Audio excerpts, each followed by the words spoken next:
taglayin sa bawat isa sa atin na tayo'y nag-aaral ng mga salita ng Diyos upang tayo'y mapalawak yung ating mga kaalaman,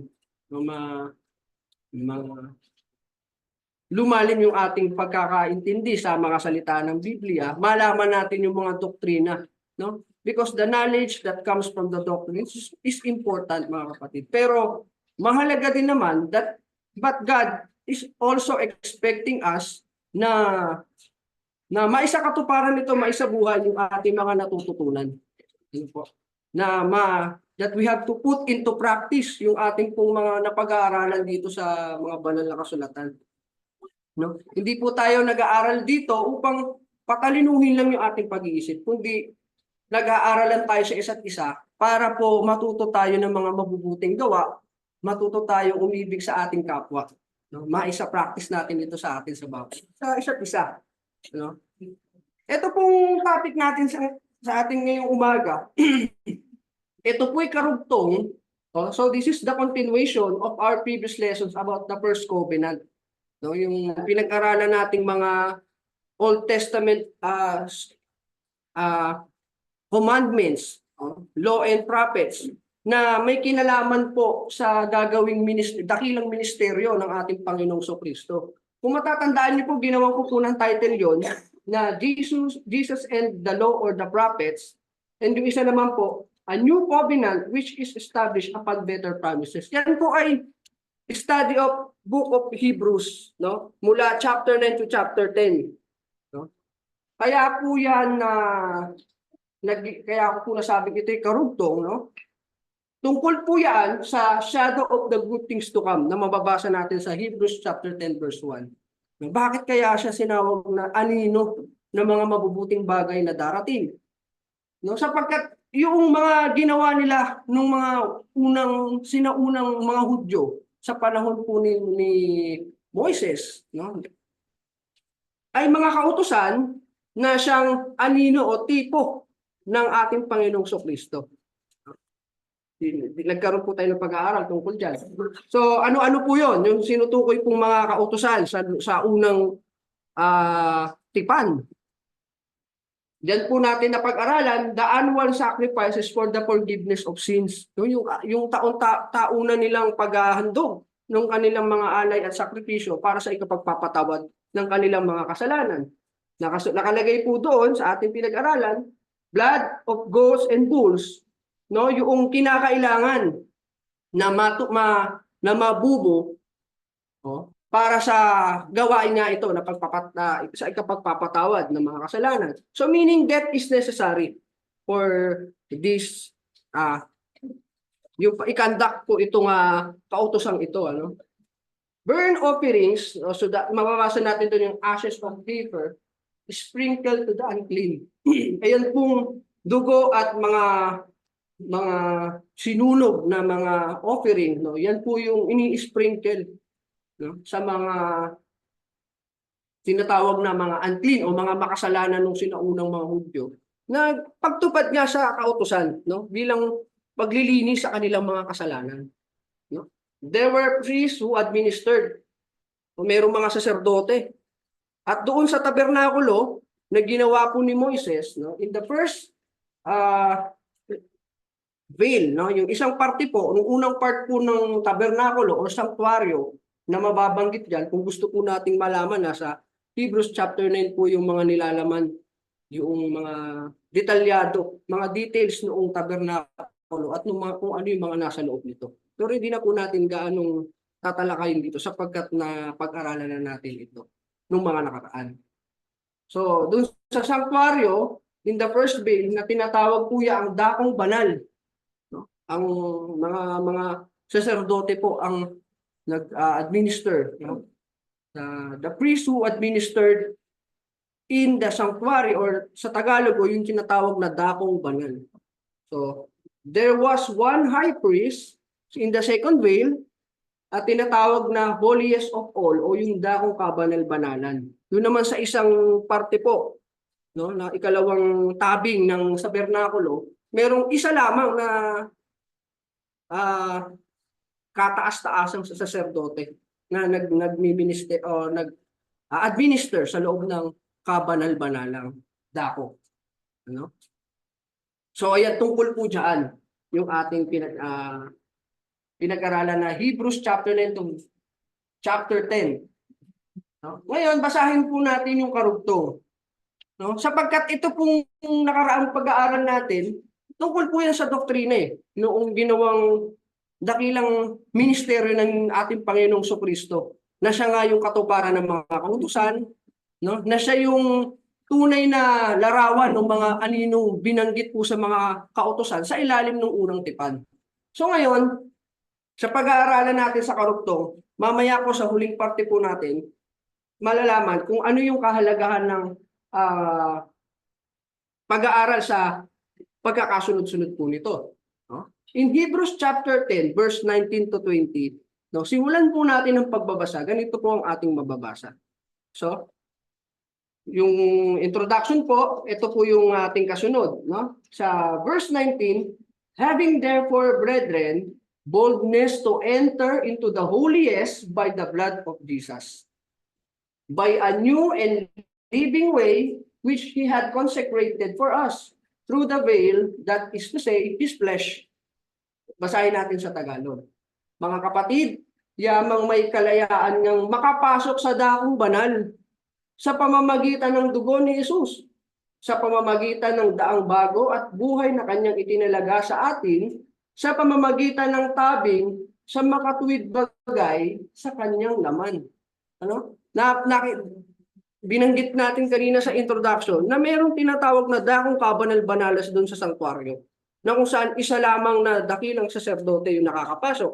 Siya yung gumagawa ng katungkulang ginagawa doon. Ano? Siya lang yung karapat-dapat na manungkulan sa loob ng kabanal-banalang dako ng sanktuaryo. Dito po, sinasabi, mga kapatid, therefore, no, yamang meron ng kalayaan, may kalayaan ng makapasok na doon sa dakong banal, no, sa pamamagitan ng dugo ni Jesus. Yun ang sabi ko.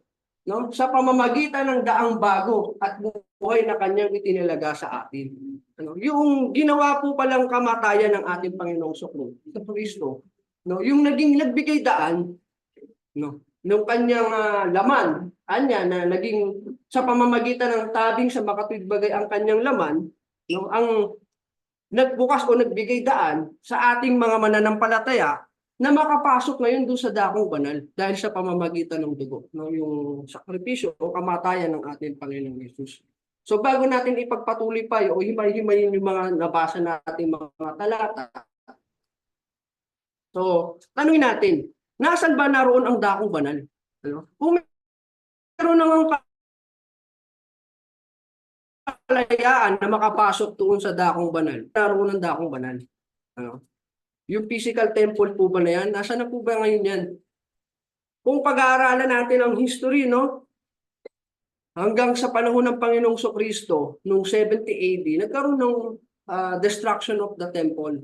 No? Nawasak na po yung templo nga kung saan sentro ng kanilang pagsamba sa dakilang Diyos. No? Kaya tanong, nasaan na po ba yung dakong banal? Para po doon tayo sinasabi na meron ng kalayaang makapasok doon. Alamin po natin yung kasagutan dito rin po sa aklat ng Hebrews. Huh?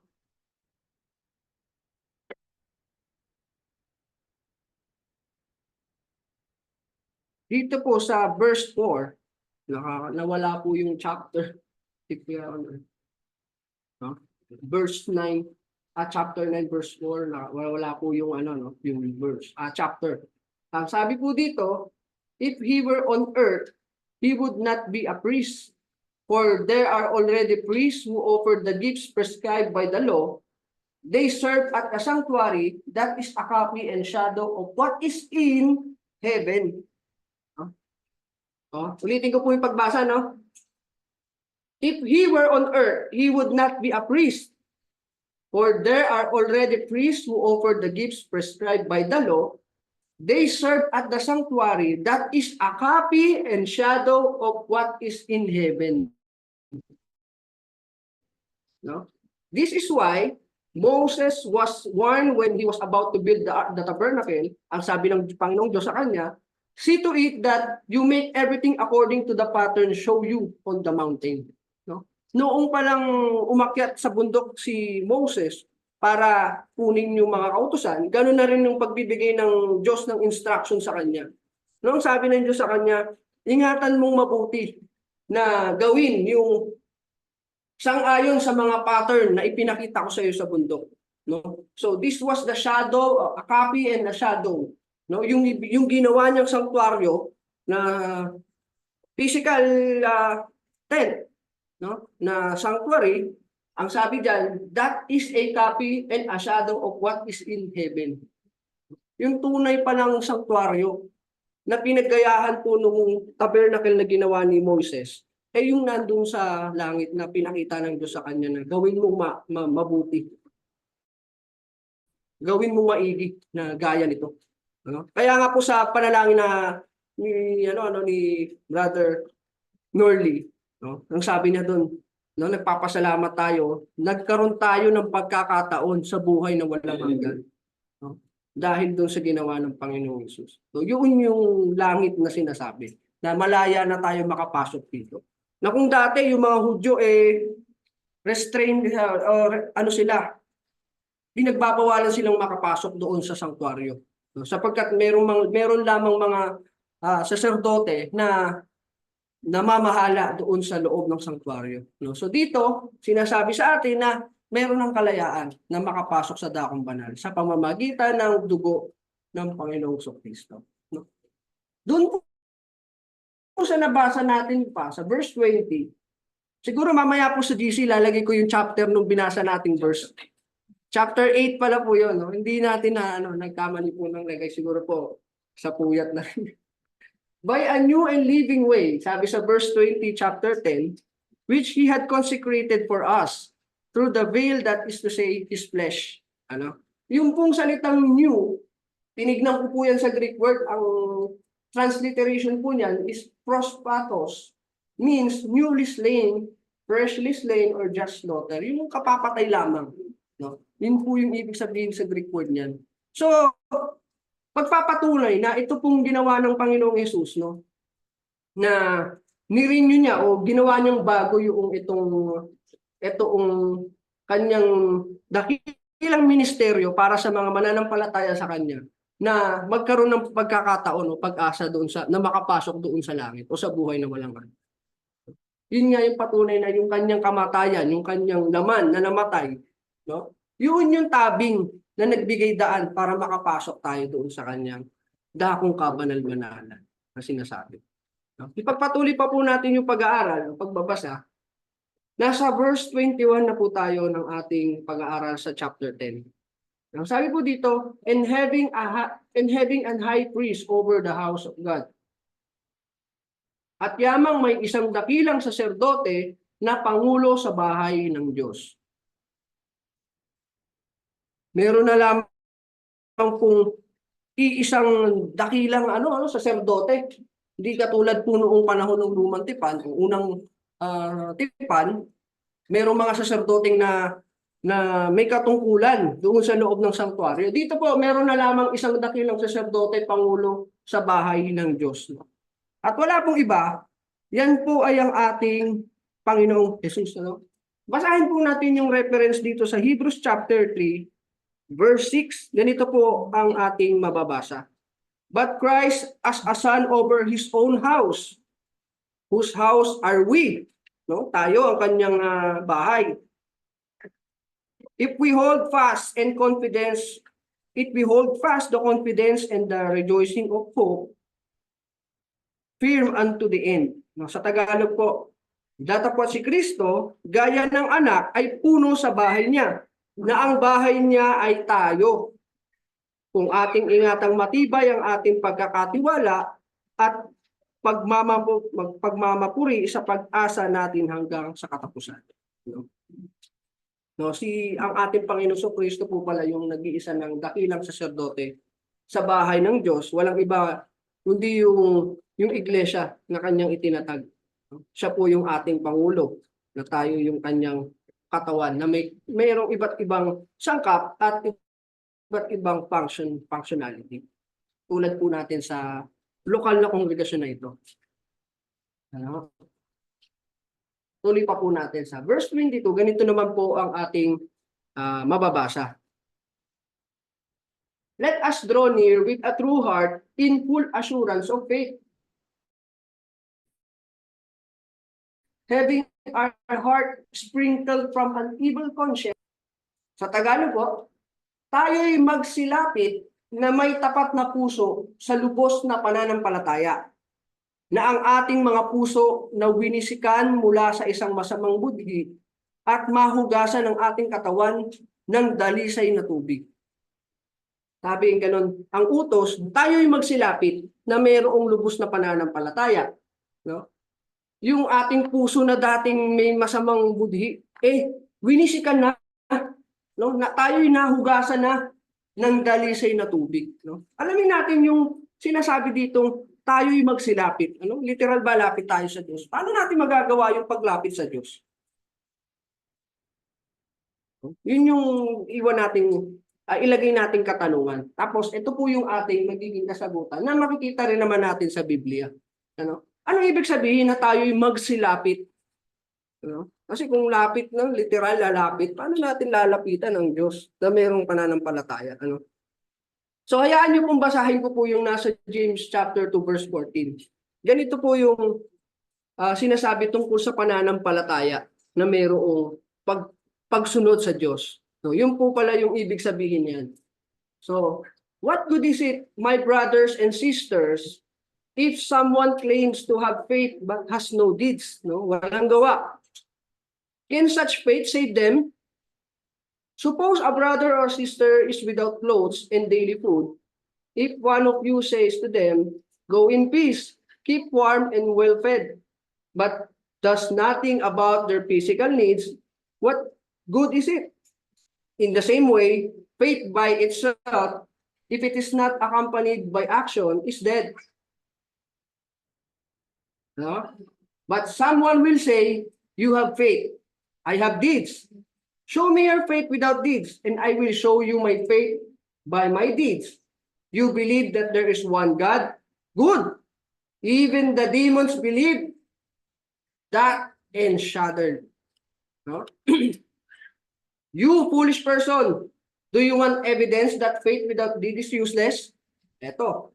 Was not our father Abraham considered righteous for what he did when he offered his son Isaac on the altar?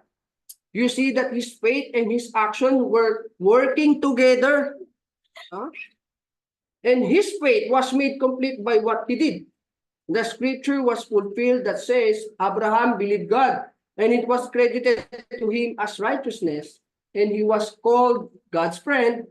You see that a person is considered righteous by what they do and not by faith alone. No? Hindi na kailangan ipaliwanag yan. Self-explanatory na po yung mga salitang binanggit dito o naisulat dito sa aklat na ito. Na napakagandang halimbawa yung nangyari kay Abraham.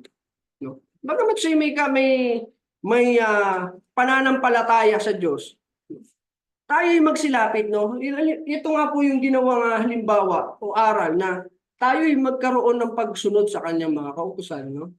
Sapagkat nagiging walang kabuluhan yung ating pananampalataya o nagiging patay ang ating pananampalataya kung wala mang paggawa o pagsunod. Pero lilinawin naman po natin na hindi naman tayo naililigtas ng ating mga mabubuting gawa. Kung yun lamang po ang ating aasahan. Kaya nga wala tayong maipagmamalak sa Diyos at sa ating kapwa. Kung tayo'y maliligtas, hindi natin maipagmamalaking naligtas ako dahil sa aking mga mabubuting ginawa. No? So, ang pagliligtas po ay nasa Diyos. No? Siya po ang nagliligtas na nasa Kanya po yung pagbibigay po ng awa sa bawat isa sa atin. Pero dito, sinasabi na yung action, o paggawa o pagsunod, ay dapat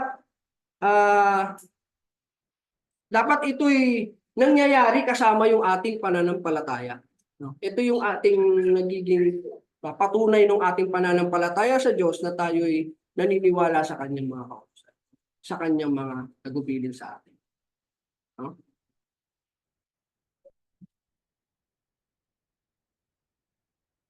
Now, another question po na ating mailalagay dito, how can our hearts be sprinkled? No, nabasa natin yung ating mga budhi, yung ating mga puso'y na ano ba sa Tagalog na nawisikan, no? Na tayo'y nasa nooy nasa masamang budhi at ang ating mga puso'y nawisikan. No? Hindi po nabanggit dun yung fluid, the fluid that was sprinkled to our hearts. Ano kaya po yun? No? Paano nawisikan yung ating mga puso? No, basahin po natin yung kasagutan dito rin po sa aklat po ng Hebreo, hindi po na malalayo.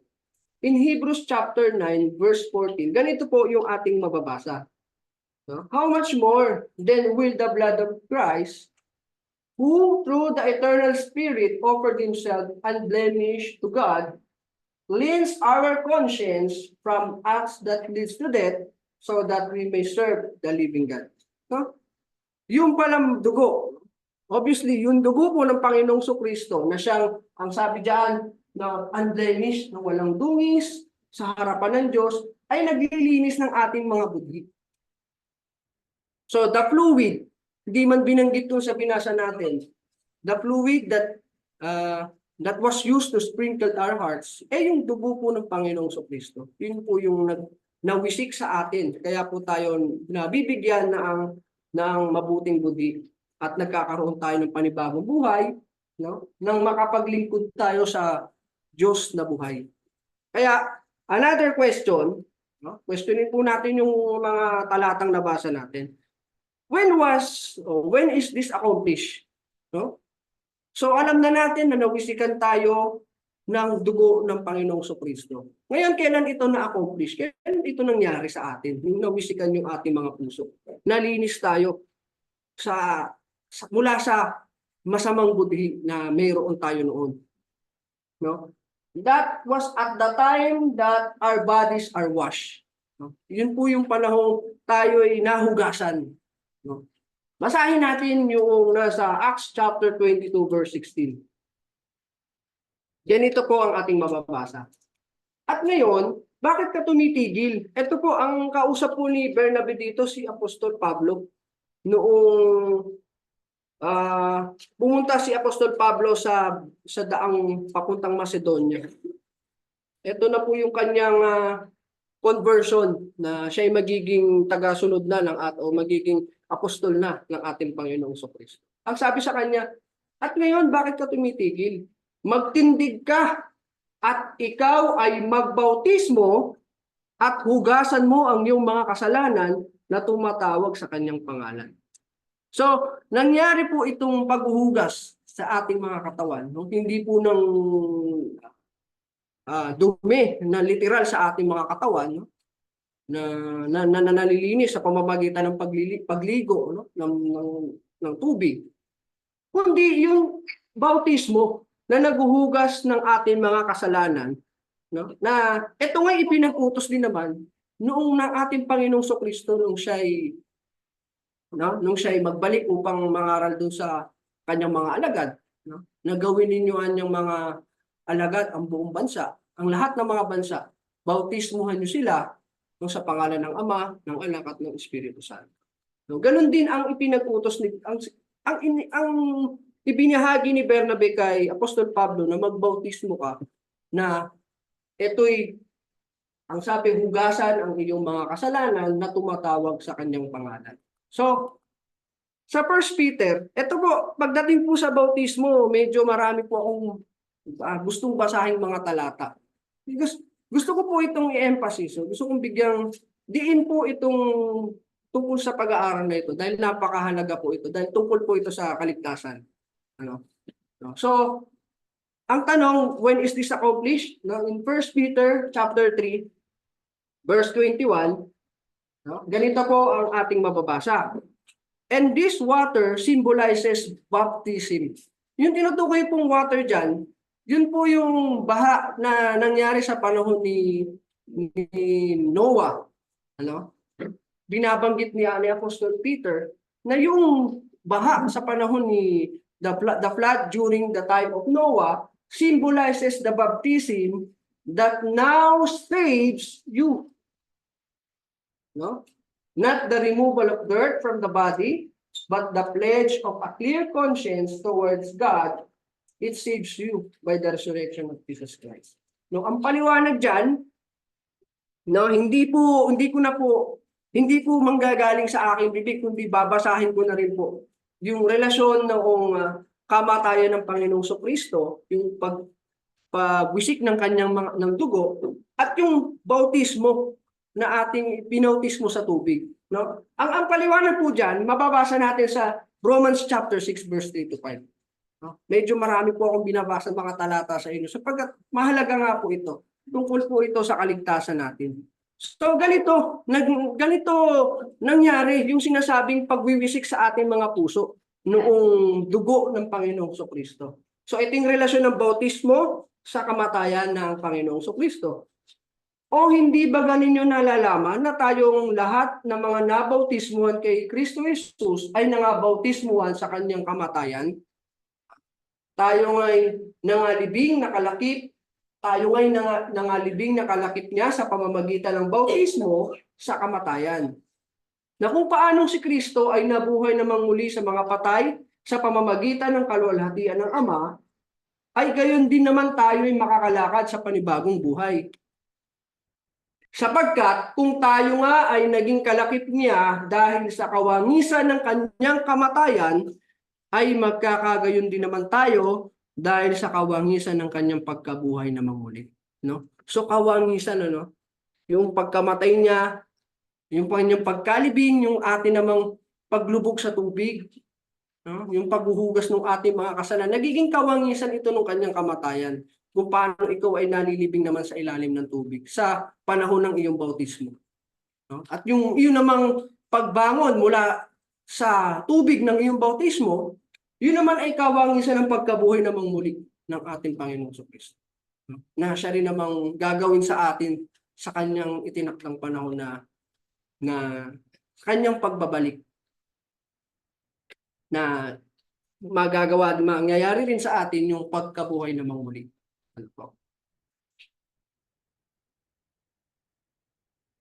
So tuloy po natin. Sa verse 23 na po tayo ng chapter 10. Ang sabi po dito, let us hold fast the profession of our faith without wavering. For He is faithful that promise. Na ating ingatang matibay ang pagkakilala ng ating pag-asa upang wag mag-alinlangan sapagkat tapat ang nangako. Dito naman yung tungkol sa pag-asa naman yung ating panghahawakan. So bakit? Sapagkat ang sabi po dito, tapat ang nangako. Ang nangako po dito ang Diyos. Kung tayo nga nagagawa nating magtiwala sa ating kapwa, ating kamag-anak, sa kaibigan, na inaasahan nating magagawa niya yung pinangako niya sa atin, how much more God na mas makapangyarihan pa kaysa sa atin. Mas makapangyarihan sa lahat. No? Sapagkat ang Diyos ay tapat sa kanyang pangako.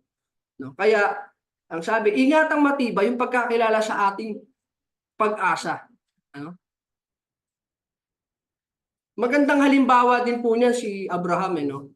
Nung nangako sa kanila ang Diyos, sa kanilang mag-asawa na si Sarah at si Abraham, nabibigyan sila ng anak sa kabila ng kondisyon ni Sarah na siya'y baog.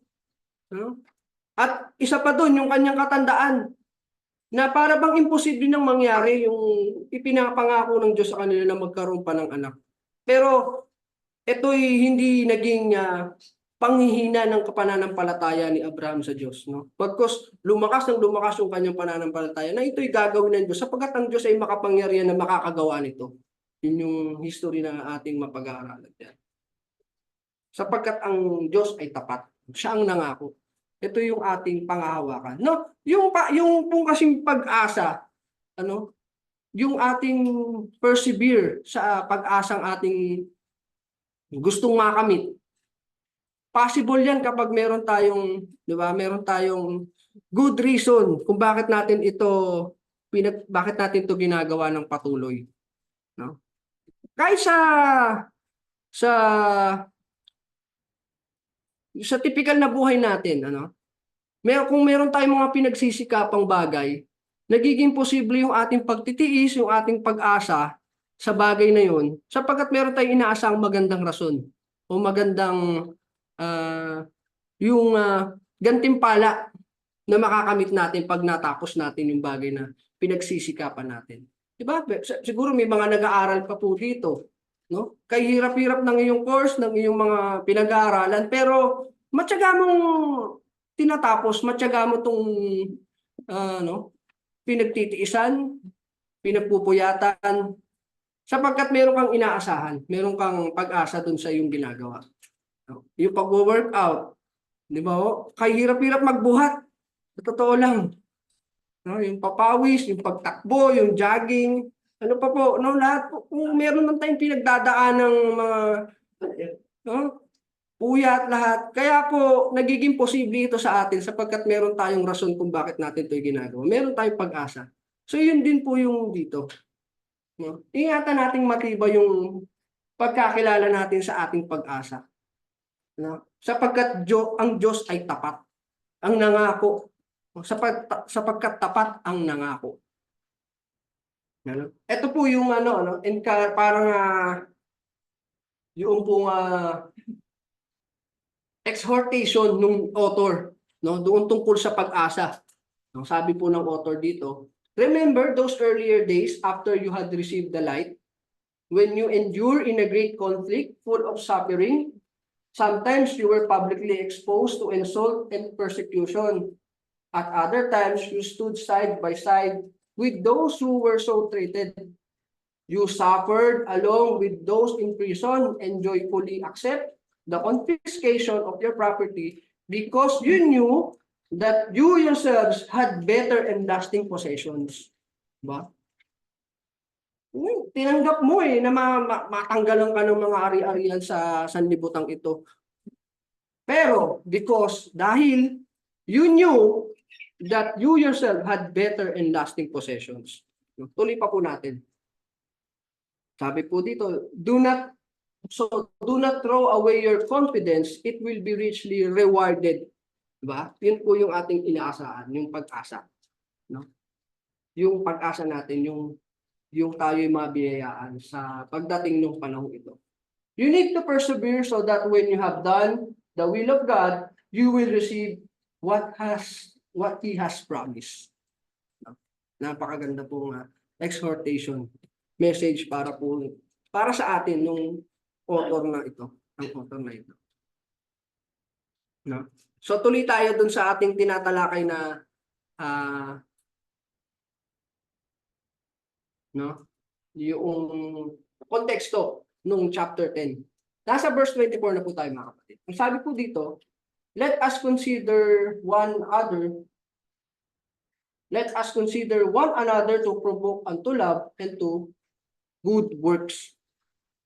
Sa Tagalog po, at tayo'y mga tinginan upang tayo'y mga udyok sa pag-iibigan at mabubuting gawa. Tayo'y magkaroon ng concern, ng pagtitinginan, nang sa ganun, mga udyok tayo sa pag-iibigan at mabubuting gawa. No? Ito po kasi yung design ng Diyos sa atin na tayo'y magtipon. No? Isa pong realization na napansin ko po sa atin nung nagdaang pandemic, no? Medyo nagkaroon ng danger sa ating buhay kung tayo ay magsasama-sama. Kaya nagawa natin yung virtual worship. Pero napansin niyo po na iba pa rin po yung face-to-face o yung physical na pagsasama-sama ng magkakapatid. No? The physical gatherings, hindi mapapalitan ng kahit anong pamamaraan o virtual worship na sinasabi natin. Sapagkat dito natin nagagawa yung pagtitinginan. No? Dito natin nakakamusta yung ating kapwa, yung ating kapatid. Na sa ganun, na ipapractice natin yung ating mga yung ating pag-ibig. No? Kaya nga tayo nag-aaral ng mga salita ng Diyos. sabi nga natin, hindi lang para tayo'y dumulong, kundi matuto tayong umibig sa ating kapwa. May paramdam natin to sa pamamagitan ng gawa, ng mabubuting gawa. No? Kaya nga sabi dito sa 1 John chapter 3 verse 16, huwag tayong magsiibig sa salita lamang. Basahin po natin yung ilan. No? Yan po yung magandang paliwanag po ng Biblia tungkol sa pag-ibig sa ating kapwa o mga kapatid. Ang sabi po, dito'y nakikilala natin ang pag-ibig sapagkat kanyang ibinigay ang kanyang buhay dahil sa atin at nararapat nating ibigay ang ating mga buhay dahil sa mga kapatid. Datapwat ang sinumang mayroong mga pag-aari sa sanglibutang ito ay nakikita ang kanyang kapatid na nangangailangan at doon ipagkait ang kanyang awa, paanong nananahan ang pag-ibig ng Diyos sa kanya? Mumunti kong mga anak, huwag tayong magsiibig sa salita, ni ng dilaman, kundi ng gawa at katotohanan. Pag binasa pa po natin dito, makikilala natin na tayo sa katotohanan at papanatagin natin ang ating mga puso sa harap niya. Yung ating paggawa, no, yung ating action, yung ating, sabi nga nung iba na saying, action speaks louder than words. No, hindi lang sa salita, kundi umibig tayo sa gawa at sa katotohanan. Ano po? So, in verse 25, ganito naman po ang kasunod na mababasa. Not forsaking the assembling of ourselves together, as the manner of some is, but exhorting one another, and so much more as you see the day approaching. Na huwag nating pabayaan ang ating pagkakatipon na gaya ng ugali ng iba, kundi mag-aralan sa isa't isa, at lalo na kung inyong namamalas na nalalapit na ang araw. No? Kung historical background po ang babanggitin ko dito, no? Isinulat ito nung panahong nasa yung kanilang buhay is in danger, was in danger. No? Nasa panganib yung kanilang mga buhay sapagkat ito'y panahon ng paghahari ni Emperor Nero, no, in AD 64 to 68, no. Tapos ang tagubilin sa mga Kristiyano noon, huwag niyong pabayaan ang pagkakatipon na gaya ng ugali ng iba. Sapagkat yung iba'y natakot na, yung iba'y pinabayaan na yung pagkakatipon. Sapagkat yung mga dahilang panganib sa kanilang buhay, kung aalamin natin yung history, si Emperor Nero yung nag-persecute sa mga sinaunang Kristiyano. Siya yung naggumawa ng mga sa amphitheater na pagpapakain sa mga leon, pagsunog sa mga Kristiyano, at kung anong pagpapahirap sa mga kapatid nung sinaunang panahon. Kaya ang sa katagubilin, di naman sa atin kung ito'y ating ihahambing sa ating mga panahon ngayon, huwag natin pabayaan ang ating pagkakatipon. Dahil dito po sa ginagawa natin, dito natin na ipamamalas yung ating pag-ibig at ayun nga, yung pagtitinginan sa isa't isa. No? Kundi mga aralan sa isa't isa, at lalo na kung inyong namamalas na nalalapit na ang araw. Yung pagbabalik ng ating Panginoon. Yun po kasing yung hindi mo pagpapabaya sa pagkakatipon, nakakapag-encourage siya ng kapwa eh. Sa totoo lang po. No? So hindi man dapat natin maging rason primarily yung kapwa natin kung bakit tayo umaattend. Pero nakakapag-encourage po ito. Sa totoo lang, kahit ako ito personal ko pong para sa akin, na kapag mayroong kapatid na wala, no, hinahanap ko rin po yan asan kaya si Brother Nelson? Bawa si Brother Nelson. No? Bagamat alam natin na hindi niya pinababayaan yung kanyang responsibilidad. Pero pag nakasanayan kasi nating nandiyan siya at kasama natin, namimiss din natin hinahanap natin. Kaya sana sa ating mga magkakapatid, wala na sanang mabawas pa sa atin na sana madagdagan pa nga tayo. Kasi ito nga yung rason nakakapag-encourage po talaga siya sa iba. No? Ako nga mga ngaral na na-encourage pa rin ako sa mas nakakatanda sa akin. No? Ganon din naman ako kung bakit ako minsan ginaganaan o willing talagang makapaglingkod dahil doon sa mga kabataan naman na mas nakakabata sa akin. No, hindi para po ibig sabihin na mas marunong ako sa inyo. Hindi po ganyan ibig ko sabihin.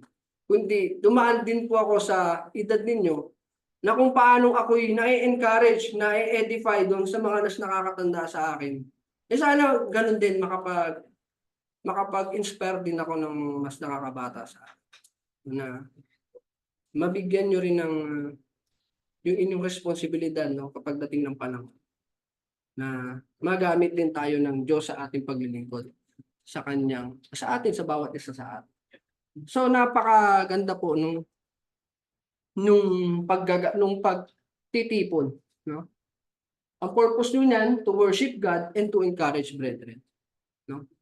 So yun po yung nagiging epekto niyan kung bakit napakaganda. Huwag natin pabayaan ang pagkakatipon. Kung mapapansin nyo, yung dakilang ministeryong ginawa ng Diyos, ng Panginoong Kristo, na siya yung naging tunay na larawan ng mga nasa ilalim ng unang tipan. Ngayon, yung faith, hope, and love, ito naman yung ating part para sa plano ng Diyos ng pagliligtas sa ating mga kasalanan. So ito yung atin namang yung ating part na atin namang gawin yung ating ding responsibilidad o ministeryo, yung gawain natin sa ating kapwa, sa ating Diyos na ating sinasamba. Yung magkaroon tayo ng pananampalataya sa Kanya, panghawakan yung pag-asa, at mag-ibigan tayo sa isa't isa. No? Yun yung ating dapat namang ipaglingkod o ibalik naman sa Kanya. So, merong gawain ng Diyos at meron din naman tayong parte sa plano ng Diyos na pagliligtas sa ating lahat. So, yun lamang po. Maraming salamat po sa inyong pakikinig. Sana po ay may naibahagi akong aral at naipalakas ko po ang inyong pananampalataya. Meron po kayong mga katanungan. Salamat po.